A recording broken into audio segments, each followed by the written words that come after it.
샬롬, 주님의 평안을 이 아침에 전합니다. 우리 옆에 있는 분들하고도 한번 인사하겠습니다. 잘 주무셨나요? 예. 그리고 한 번 더 인사하시죠. 오늘도 주의 평안으로 가득하기를 축복합니다. 시작. 주의 평안으로 가득하기를 축복합니다. 오늘 하나님께서 예비하신 은혜 부어주시는 귀한 날 될 줄 믿습니다. 오늘 하나님께서 이른 아침에 주시는 말씀은 요한 3서 1장 11절과 12절입니다. 요한 3서 1장 11절 12절 말씀입니다.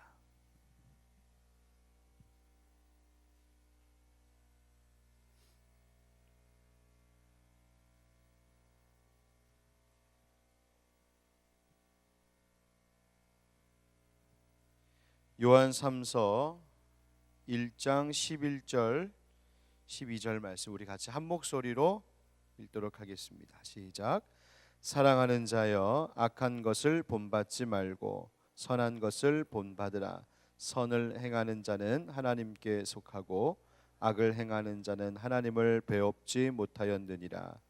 데메드리오는 무사람에게도 진리에게서도 증거를 받았음에 우리도 증언하노니 너는 우리의 증언이 참된 줄을 아느니라. 아멘. 이제 우리 김기성 목사님 나오셔서 하루를 시작하는 기도라는 제목으로 말씀 전해 주실 텐데요. 이른 아침에 목사님 힘내십시오. 감사합니다. 우리 박수로 환영하겠습니다. 감사합니다.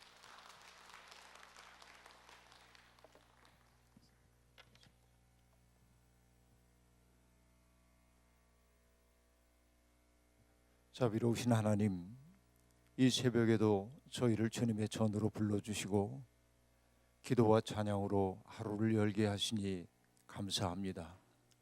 오늘도 우리 코에 생기를 불어넣으심으로 우리는 생명이 되었습니다.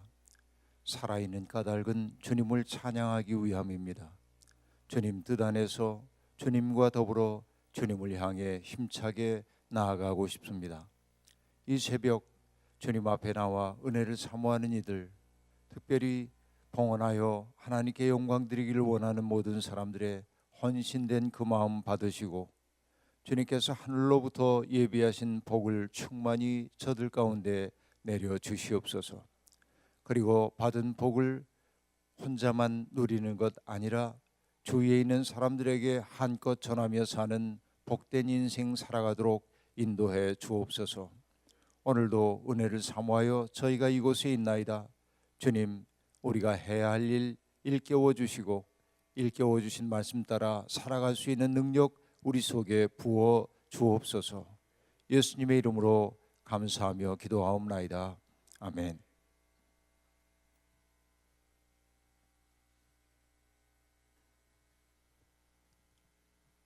평안히 주무셨습니까?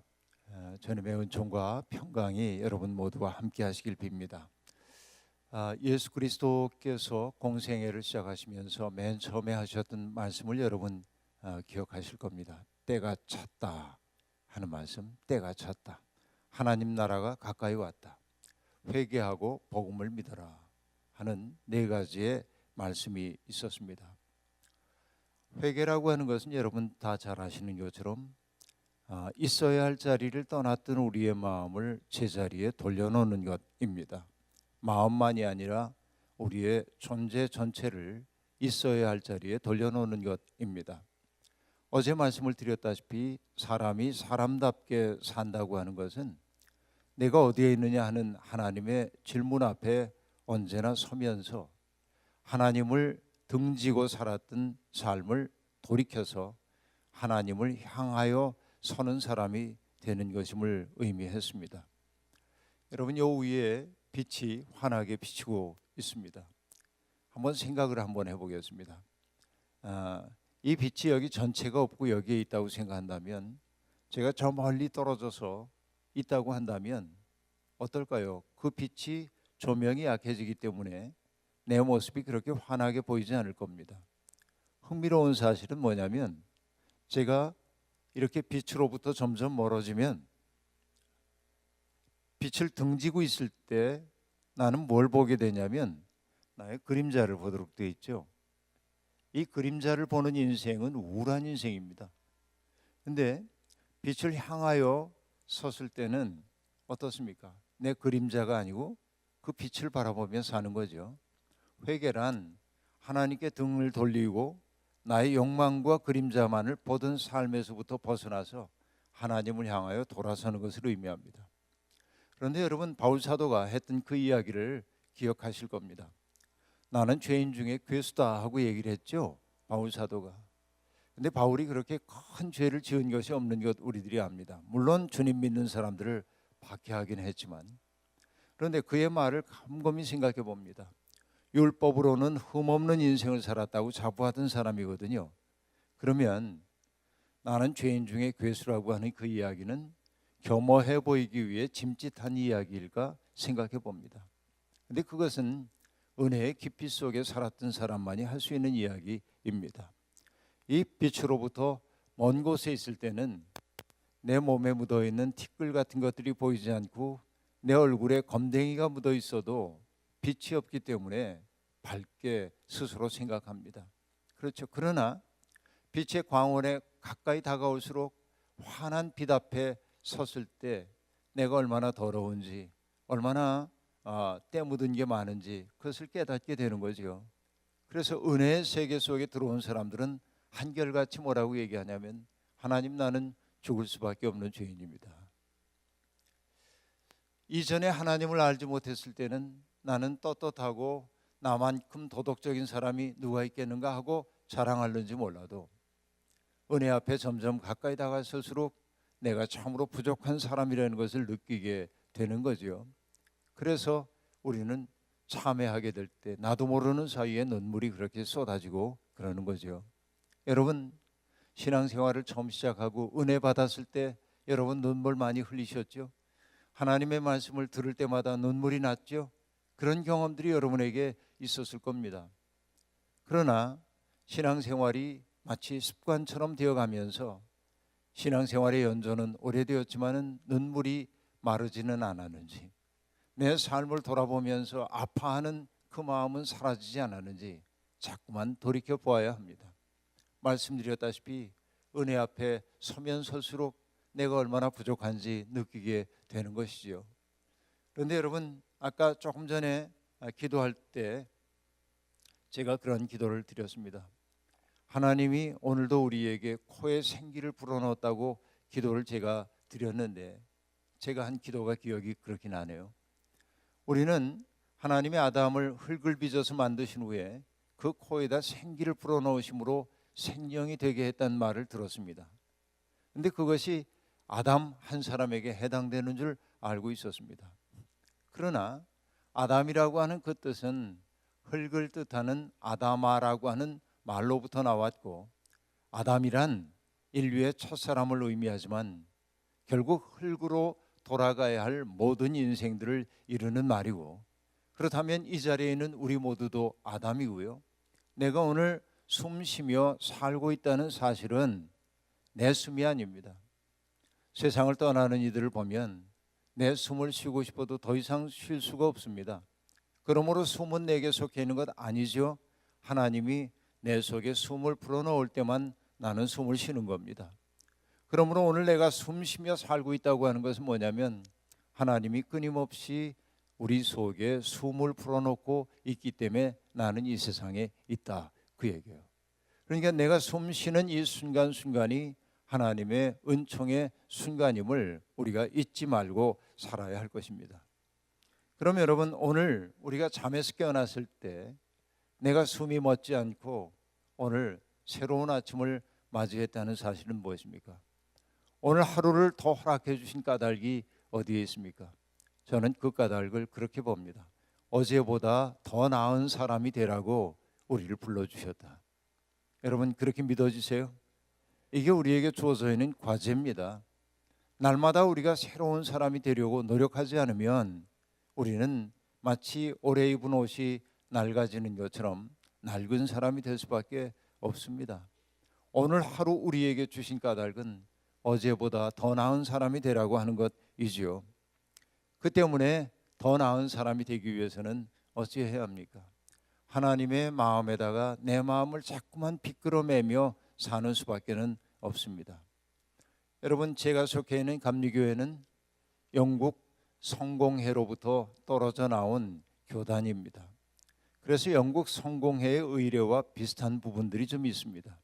그리고 저는 여러 교단들이 가지고 있는 그 예식서들을 유심히 보는 편에 속합니다. 그런데 어느 날 영국의 커먼 프레이어라고 하는 공동 예배서를 보다가 기도 하나를 만나게 되었습니다. 그 기도가 하루를 시작하는 기도였습니다. 그 기도의 내용이 하도 좋아서 제가 마음속에 명심하기 위해 번역을 해보았습니다. 여러분께 들려드리겠습니다.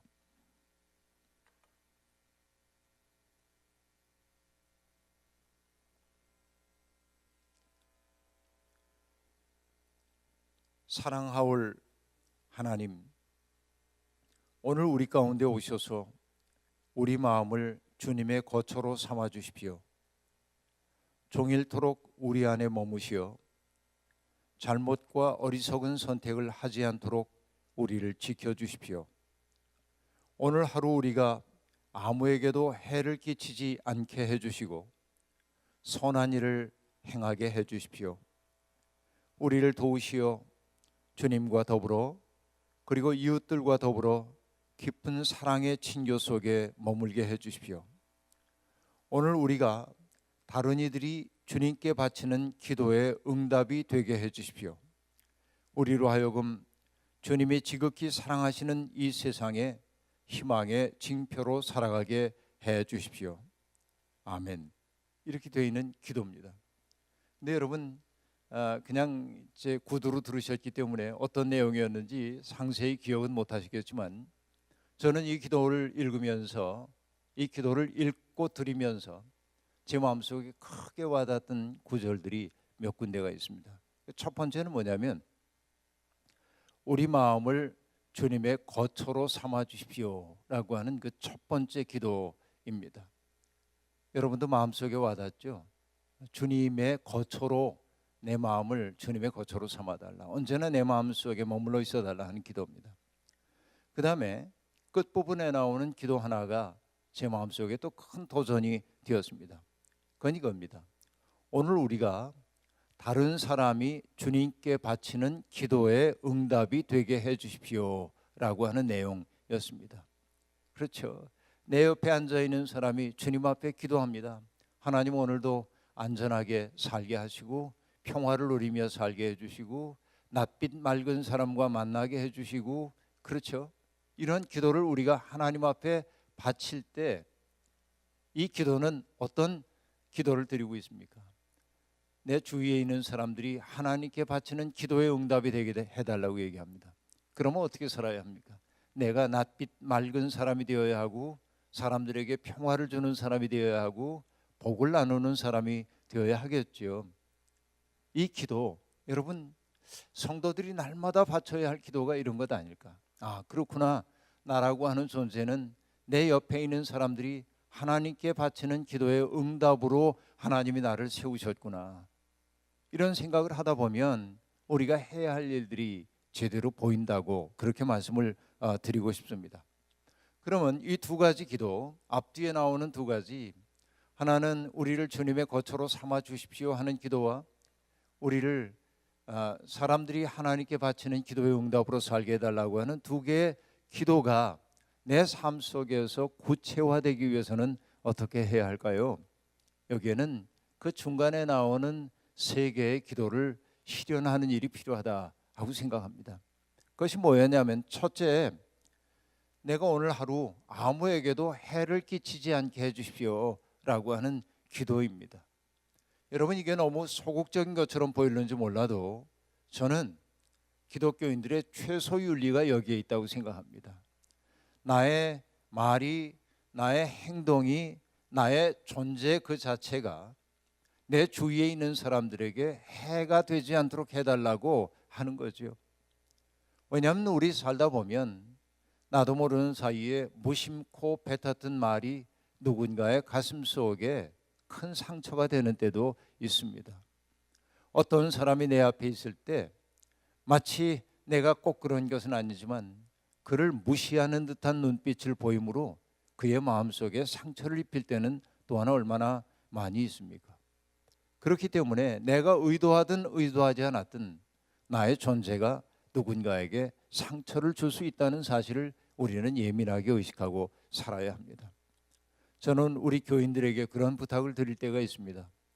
여러분, 집에 좋은 옷도 있고 또 좋은 가방도 있을는지 모르지만 교회 오실 때는 가급적이면 너무 좋은 옷은 입지 않는 게 좋겠습니다. 그렇게 말씀드립니다. 여러분, 이런 생각이 들죠. 무슨 소리입니까? 하나님께 올 때는 가장 좋은 옷을 입고 와야죠. 그렇게 말할 수도 있겠습니다. 그런데 가장 좋은 옷이란 어떤 옷일까요? 가장 비싼 옷은 아닙니다. 정말 좋은 옷은 어떤 것일까요? 다른 사람에게 상처를 주지 않는 옷입니다. 내가 값비싼 옷을 입고 왔는데 우리 교회에 너무나 가난한 교인이, 헐벗은 교인이 그를 바라보면서 자기의 처지를 비관한다든지 자기의 처지가 너무 비참하게 생각돼서 마음에 상처를 입는다고 한다면 그것을 자제할 수 있는 것도 성도들의 요구되는 삶이라고는 생각을 갖는 거죠. 그 때문에 우리의 삶은 사뭇 조심스럽지 않으면 안 되는 겁니다. 여러분, 앨버트 슈바이처라고 하는 분을 너무나 잘 아시죠? 이 슈바이처는 밀림의 성자라는 별명을 듣고 있습니다만, 그런데 이 슈바이처 박사가 정말 위대한 그 오르간 연주자라는 사실도 여러분 더러 아시죠? 저도 지금 때때로 이 앨버트 슈바이처가 연주한 오르간 연주, 바하 연주를 듣고 있으면 마음이 굉장히 고요해질 때가 있습니다. 아주 위대한 바하 연주자였습니다. 그리고 나중에 그는 의사가 되었습니다. 그러나 의사가 되기 전에 그의 직업은 뭐였냐면 신약 성서 학자였습니다. 그는 대단히 훌륭한, 유럽에서도 훌륭한 학자였습니다. 그래서 역사적 예수 연구에 관한 그 연구서는 그 당시에 학계에서 가장 귀한 자료이고, 지금도 역사적 예수를 연구하는 사람들은 앨버트 슈바이처 박사의 역사적 예수 연구라고 하는 그 책을 무시하고 볼 수가 없습니다. 그러니까 그는 위대한 유럽의 위대한 신학자이고 바이올린 연주자, 그 오르겔 연주자라고 하는 그 모든 기득권을 내려놓고 아프리카에 들어가서 밀림의 오지 속에서 많은 생명들을 돌보는 일을 했습니다. 그래서 20세기는 앨버트 슈바이처에게 빚진 바가 있는데 뭐 때문이냐면 1차 세계대전과 2차 세계대전을 거치면서 수많은 생명들이 죽어가는 그 모습을 바라보면서 슈바이처는 생명이 얼마나 소중한지에 대한 깊은 자각을 가졌고, 그래서 슈바이처의 사상을 얘기할 때 우리가 생명 경외라고 하는 말을 하고 있죠. 그것은 그의 깊은 신심에서 나온 일이라고 볼 수 있습니다. 그런데 이 슈바이처의 생명사랑 태도는 그 나이가 들어가지고선 생긴 것이 아니고 어린 시절부터 그의 속에 내재되어 있었습니다. 어린 시절의 일화 하나를 보면요, 그는 어느 날 친구들과 함께 새 사냥을 하기 위해 새총을 만들어 가지고 들로 나갔습니다. 그리고 새들이 나뭇가지에 앉아 있는 것을 보고 새총의 총알을 장전해 가지고, 여러분 고무줄 총 있잖아요, 그걸 막 쏘려고 그러는데 순환자를 알리는 교회 종소리가 멀리서 들려왔습니다. 종소리가 땡땡하고 이렇게 들고 있는 겁니다. 그런데 그 종소리가 마치 하늘의 메시지처럼 그에게 들려온 겁니다. 그래서 슈바이처는 친구들 앞으로 달려나가면서 새들을 쫓았습니다. 허이 쫓았어요. 친구들로부터는 욕을 먹었지만 차마 살아있는 생명을 죽이는 그런 일을 할 수가 없었던 것이죠. 이것이 슈바이처 어린 시절입니다.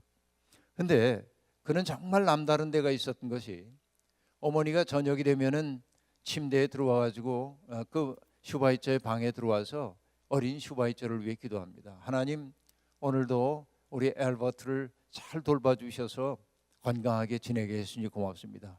이제 밤이 되어서 잠을 자야 할 텐데 그의 꿈속에서도 찾아오셔서 하나님 아름다운 꿈 꾸게 해주세요. 이렇게 기도하고 가는 거예요. 그러면 슈바이처는 바로 잠들지 않고 생각을 합니다. 내 친구들 가운데는 친구를 위해 기도해 줄 수 있는 어머니가 없는 친구도 있고, 그리고 다른 동물이나 식물들을 위해 기도해 주는 사람이 없다는 생각이 들어서 슈바이처는 침대 밑으로 내려와 가지고 침대에 손을 얹고 두 손을 모으고 기도합니다. 오늘도 기도해 줄 어머니가 없는 아이들을 돌봐주세요. 그리고 돌봐줄 사람이 없는 동물들도 지켜달라고, 그렇게 모든 축복의 기도를 바치곤 했다는 것입니다. 그럼 여러분, 우리가 이 슈바이처럼 살기는 어렵지만 살아가는 동안 누군가에게 해를 끼치지 않기 위해서 우리가 가져야 할 태도는 무엇일까요? 어제 얘기했던 거하고 관련이 있습니다. 모든 사람이 하나님의 형상을 따라 지음받았다는 사실을 늘 명심해야 합니다. 오늘도 우리가 만나는 사람 하나하나가 나의 마음에 들 수도 있고 들지 않을 수도 있습니다. 저 사람 왜 저래? 그런 생각이 우리 속에 들 때도 있습니다. 그리고 어떤 사람은 정말 경멸스러운 사람도 있어요. 세상에는 악인들도 있는 게 분명합니다. 그럼에도 불구하고 우리가 끝까지 놓지 말아야 할 것은 그 사람도 하나님이 내신 존재라는 사실을 생각해야 합니다. 저는 이 시대가 슬픈 까닭 가운데 하나가 뭐냐면 사람들이 너무 거칠어졌습니다. 그래서 누군가를 비판할 때 그 사람이 가지고 있는 나쁜 부분만 비판하면 괜찮겠는데 그의 존재 전체를 부정하는 말들을 너무 서슴없이 하고 있습니다. 이게 제가 요즘 느끼고 있는 슬픔입니다. 그러니까 여러분, 아끼지 않는 시대가 되어버리고 말았다. 어떤 사람 속에는 아름다움도 있는데 그것은 보완하지 않고 사소한 잘못 하나로 그를 매도해버리는 일들이 얼마나 많은지요. 우리가 그러지 않기 위해 필요한 것은 뭐냐면 지금 내 곁에 있는 사람 하나하나가 하나님이 공들여 지은 하나님의 작품이라는 사실을 알아야 합니다. 그 작품이 진흙 속에 처박히고 먼지구덩이 속에 처박혀서 빛이 나지 않고 불투명하게 변하긴 했지만 그 사람 속에도 하나님의 형상이 있다는 사실을 늘 명심해야만 그 사람을 경멸하는 죄로부터 우리가 벗어날 수가 있겠다 하는 얘기입니다. 여러분, 교회 안에도 그런 분들이 있잖아요. 마음에 들지 않는 분들. 그런데 여러분이 보아야 할 것은 무엇입니까? 그분 속에 있는 아름다움을 보아낼 수 있어야 합니다. 그 아름다움의 본질이 뭐냐면 하나님의 형상인 거예요. 그러니까 내가 누군가에게 해를 끼치지 않기 위해서는 그런 본질을 볼 수 있는 눈이 있어야 합니다. 여러분, 이 시대는 너무 거칠어졌어요. 디모데 후서 3장에서 말세의 징조를 얘기하는데 굉장히 다양한 징조들이 나오는데 되게 그런 거죠. 자기를 사랑하고, 말세에는 그 다음에 나오는 얘기가 뭐냐면 돈을 사랑하고, 돈은 사용하는 거지 사랑해야 할 대상이 아닌데 돈을 사랑하는 거예요. 이게 말세의 징조랍니다. 그러면 오늘 우리가 살고 있는 이 시대에는 말세의 징조가 분명히 드러나는 시대라고 말할 수 있습니다. 그리고 뭐 부모에게 순종하지 않고 불경하고 이 얘기를 쭉 하다가 어떤 말이 나오냐면 무정하며, 사람들이 무정해요. 남의 아픔에 대해서 공감하지 못합니다. 누군가가 고통스러운 일을 당해도 남의 일처럼 여깁니다. 그리고 쭉 지나가다가 제 마음속에 크게 와닿는 게 뭐냐면 난폭하며, 그렇게 말해요. 난폭한 시대예요. 폭력이 많아요. 그런데 여러분, 폭력은 주먹 쓰는 사람만 하는 게 아니고 우리들도 행하고 있어요. 말 한마디로, 표정으로, 몸짓으로 누군가에게 폭력을 가할 때도 있는 겁니다. 우린 너무 난폭한 시대에 살고 있다. 그리고 그 거의 끝부분에 뭐라고 얘기합니까? 하나님보다 쾌락을 더 사랑하며 라고 말합니다. 이게 우리 시대의 징조 아닙니까? 말세의 징조라고 얘기할 수 있겠죠. 난폭한 시대입니다. 화가 난 사람들이 너무 많은 것 같습니다. 그래서 저는 농담처럼 얘기합니다. 기독교인들의 얼굴은 환해야 합니다. 그렇죠? 그래서 여기에 이마에다가 맹견조이 그렇게 쓰고 다니면 안 됩니다. 건드리면 뭡니다, 그런 거. 이 시대의 사람들은 너무 환한 표정으로 살고 있는 거예요. 기독교인의 얼굴은 환해져야 합니다. 여러분, 친절한 웃음 만나기가 어려운 시대입니다. 그렇기에 우리는 더욱더 하나님, 오늘 하루 우리의 삶이 아무에게도 해를 끼치지 않는 삶이 되게 해주십시오. 이렇게 기도하며 살아야 조금 나은 사람이 될 수 있습니다. 두 번째로 어떤 기도를 하고 있습니까? 그러기 위해서는 하나님의 사랑 안에 머물게 해주십시오 라고 하는 기도가 또한 이루어져야만 합니다. 그렇죠? 하나님의 사랑 안에 머물러야 하는 까닭은 어디에 있습니까? 하나님의 사랑을 받아본 사람만이 사랑할 수 있기 때문에 그렇습니다. 내 속에 하나님의 사랑이 흘러 들어올 때라야 나는 비로소 다른 사람들을 사랑으로 대할 수 있다고 말씀드릴 수밖에 없습니다. 그 사랑에서 끊어지는 순간 내 속에서 나오는 것은 거친 것밖에는 없습니다. 여러분, 마음에 있는 것이 밖으로 나오도록 되어 있습니다. 하나님의 사랑 안에 머물러야 하는 까닭이 바로 거기에 있습니다. 여러분, 우리 그 목사님 방에 가서 저는 제가 좋아하는 화가의 그림을 하나 보았습니다. 지거 쾌더라고 하는 독일의 신부님의 그림인데요. 여러분, 이 복도 내려오다 보니까 여기저기 조그만 액자에 지거 쾌더의 그림이 있습니다. 제가 그분의 그림을 200점 이상을 보았고, 그리고 그분의 그림을 가지고 만든 책들도 여러 권을 가지고 있습니다. 너무나 반가웠습니다. 목사님도 지거 쾌더를 알아보는 최초의 목사를 만났다고 어제 저한테 그렇게 얘기하셨습니다. 그런데 지거 쾌더의 그림 가운데 어떤 그림이 있냐면은 마태복음 25장을 형상화해 놓은 그림이 있습니다.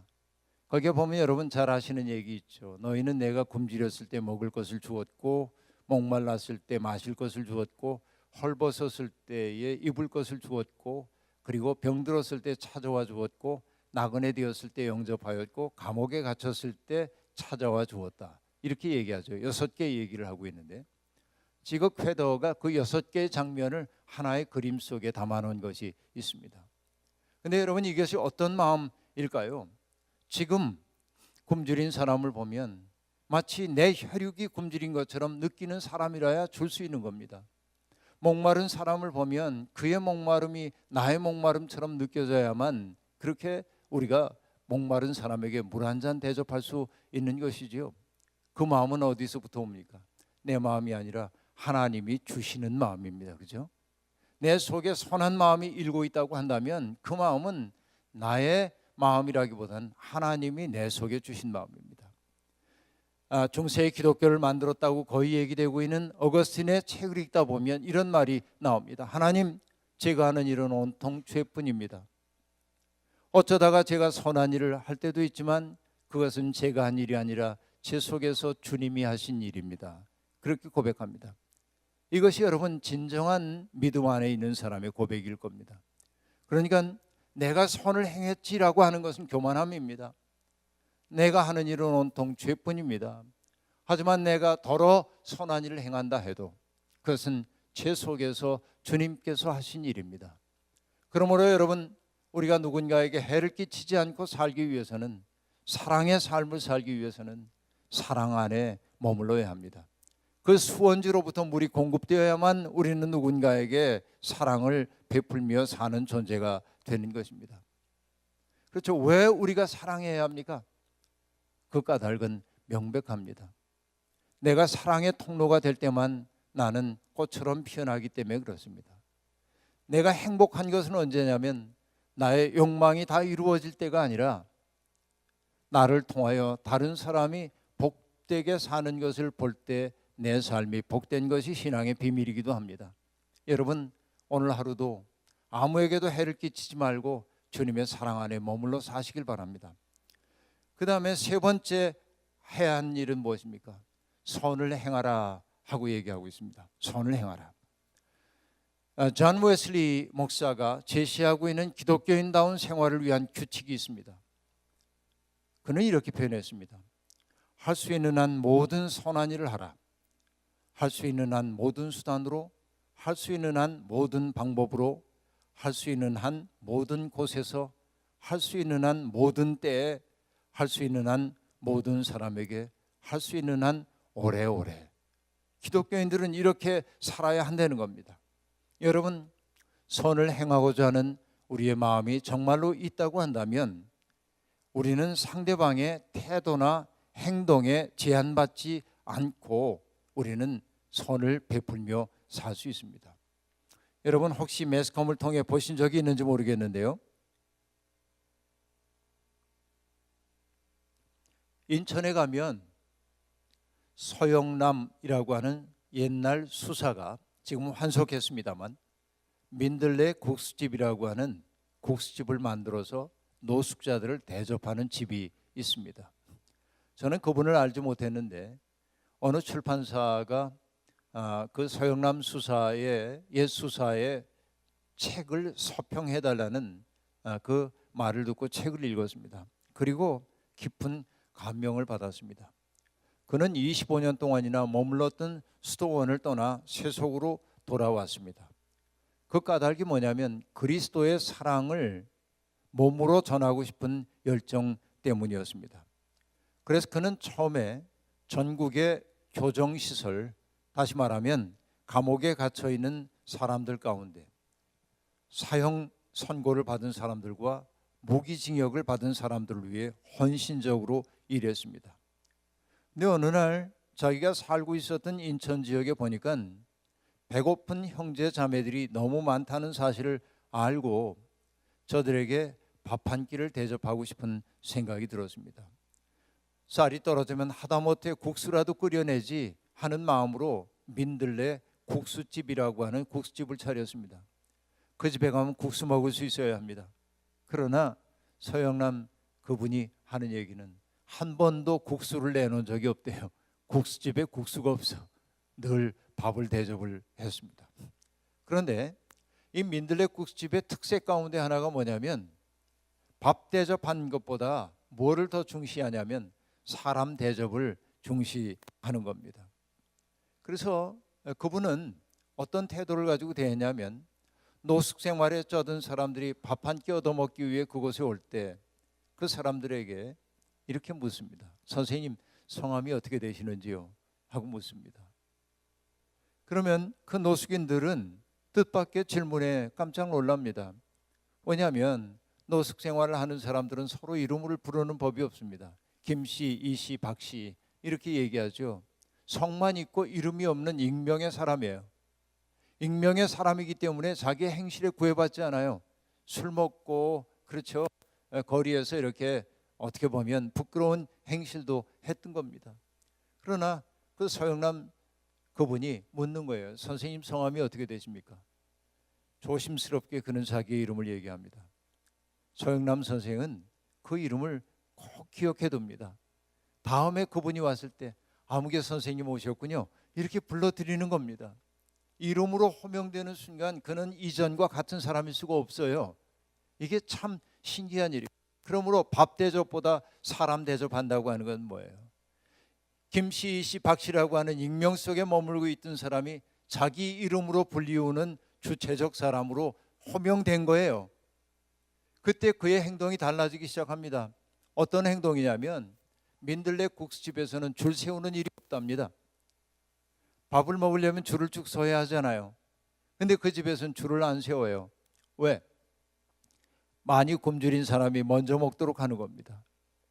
처음에는 사람들이 동의하지 않았습니다. 내가 먼저 왔는데 왜 저 사람부터 주냐고. 그러나 고집스럽게 줄 세우지 않는 일을 했습니다. 그 까닭이 뭔지 아십니까?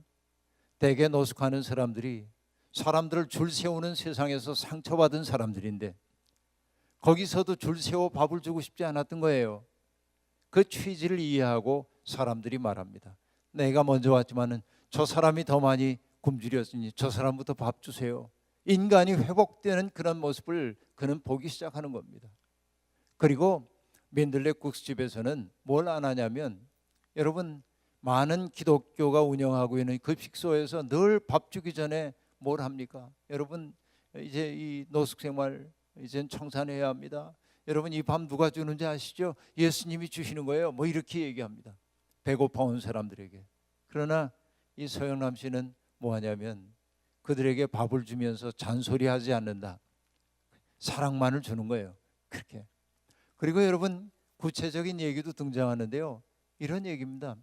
뭐 노숙자인 아무개 씨가 복수가 차가지고 이렇게 어려움을 겪고 있다는 얘기를 들었을 때 그가 소화시킬 수 있는 음식이 뭘까 생각하다가 메밀묵 같은 걸 쏘가지고 직접 가지고 가서 그에게 대접하기도 하고, 그리고 어린 시절에 고아원에서 보냈던 동수 씨 같은 경우가 묻습니다. 동수 씨, 세상에서 먹어봤던 음식 가운데 제일 맛있는 게 뭐예요? 하고 물으니까 게장을 먹었던 기억이 자기에게 떠오른다고 얘기하자 시장에 가서 게를 사다가 게장을 담가놨다가 동수 씨에게 대접하는 겁니다. 여러분, 그러니까 주는 대로 먹어 이 얘기가 아니고 사람들이 정말로 원하는 것을 주고 싶어하는 그 마음, 이 마음이 사람들을 얼마나 회복시켰을까요? 바로 이런 것이 선을 행하는 일이라고 말할 수 있겠습니다. 여러분, 저희 교회는 서울역에서 조금 내려온 자리에 있습니다. 서울역과 남영역 사이, 전철역으로 얘기하면 그 사이에 있는 교회입니다. 근데 어느 날 여러 해 전입니다마는 서울역에서 급식봉사와 노숙자를 섬기는 목사님 두 분이 저를 찾아왔습니다. 목사님, 저희가 노숙인들과 함께하는 성탄절 예배를 드리고 싶은데 목사님 교회를 좀 사용할 수 있겠습니까? 그래서 저는 기꺼이 좋죠, 얼마든지요, 초대를 했습니다. 그분들이 각별히 고마운 마음을 표합니다. 왜 그런가 했더니 여러 교회에 부탁을 했더니 거절을 당한 거예요. 노숙자들이 한 200여 명 온다는 거에 대해서 불편한 거예요. 다 거절을 했어요. 근데 저는 얼마든지 오시라고 그랬습니다. 그리고 마침내 성탄절 예배 드리는 날이 왔는데 이분들 손에 뭐 하나가 들려 있는 거예요. 그게 뭐냐면 그렇게 섬겼던 목사님들이 그분들 한 사람 한 사람에게 초대장을 준 거예요. 초대장을. 우리 성탄절 예배하니까 꼭 와주십시오. 우리는 아무개를 기다립니다. 하고 다 준 거예요.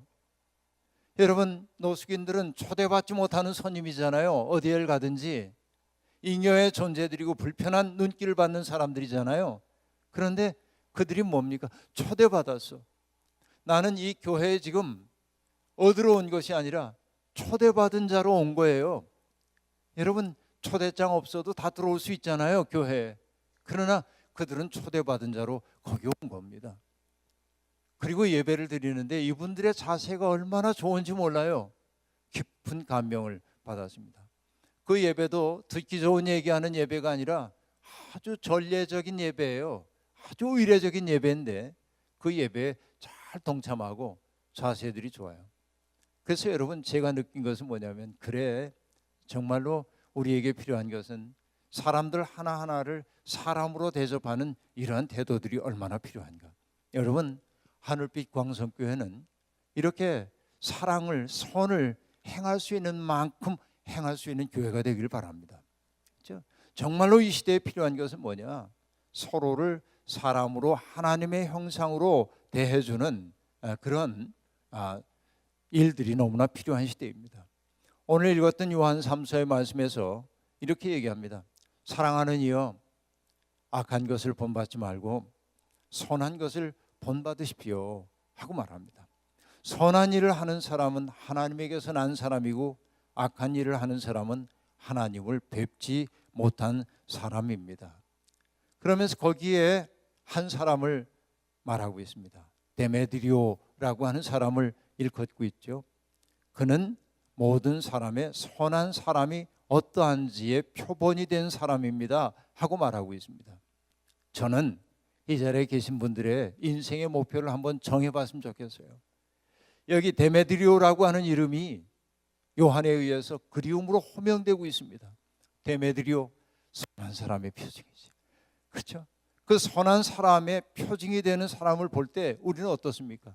그 사람을 보면 내 속도 맑아지는 것을 느낄 수 있습니다.